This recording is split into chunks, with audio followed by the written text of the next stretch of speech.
Most people think e-governance means government websites, online forms, or paying fees through an app. That's too narrow. E-governance and digital government mean using technology, data, internet systems, and digital platforms to make government services faster, more transparent, more accessible, and more efficient. In simple words, it is the shift from standing in long queues, carrying paper files, and visiting multiple offices to accessing public services through digital systems. Think about daily life. You apply for a passport online.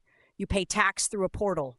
You check your driving license status. You register a complaint through an app.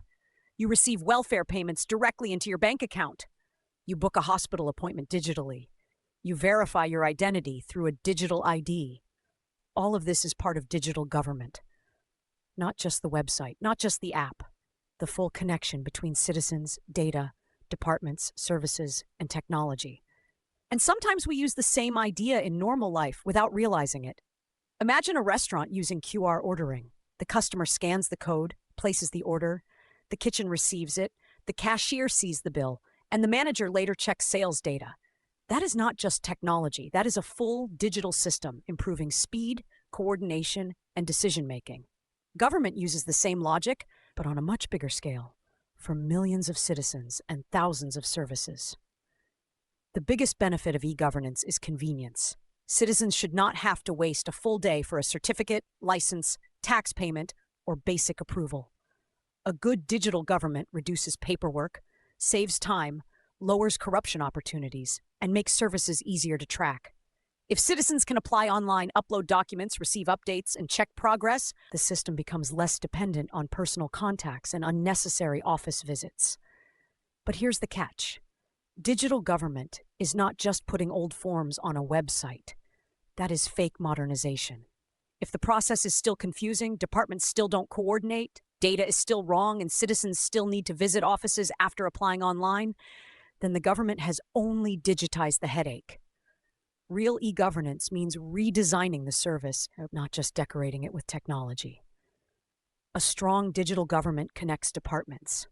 For example, if one government database already has your identity, address, tax number, or family record, every department should not keep asking for the same documents again and again. Good digital systems allow information to move securely between departments, so citizens do not become messengers between government offices. The citizen should not carry the system. The system should serve the citizen. E-governance also improves transparency. When services are digital, applications can be tracked, payments can be recorded, timelines can be monitored, complaints can be logged, and performance can be measured. This makes it harder for someone to hide a file, demand a bribe, or delay work without reason. Not impossible, but harder. Digital records create evidence, and evidence creates accountability. But technology also creates new risks. If digital systems are poorly designed, they can exclude poor people, elderly citizens, rural communities, or anyone without internet access or digital literacy. If public data is not protected, citizens can face privacy violations, fraud, surveillance, or identity theft. If algorithms are biased, automated decisions can become unfair. So digital government must be fast, but it must also be secure, inclusive, and accountable. And here is the brutal truth. Technology cannot fix a broken government by itself. If a department is corrupt on paper, it can become corrupt digitally. If data is fake, dashboards will show fake progress. If officials don't care about citizens, an app will not create empathy. Digital tools improve good systems, but they cannot magically repair bad institutions.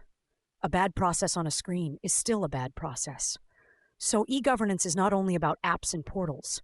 It is about rethinking how government works, how services are designed, how departments share data, how citizens access help, how public money is monitored, how complaints are handled, how decisions are made faster and more fairly.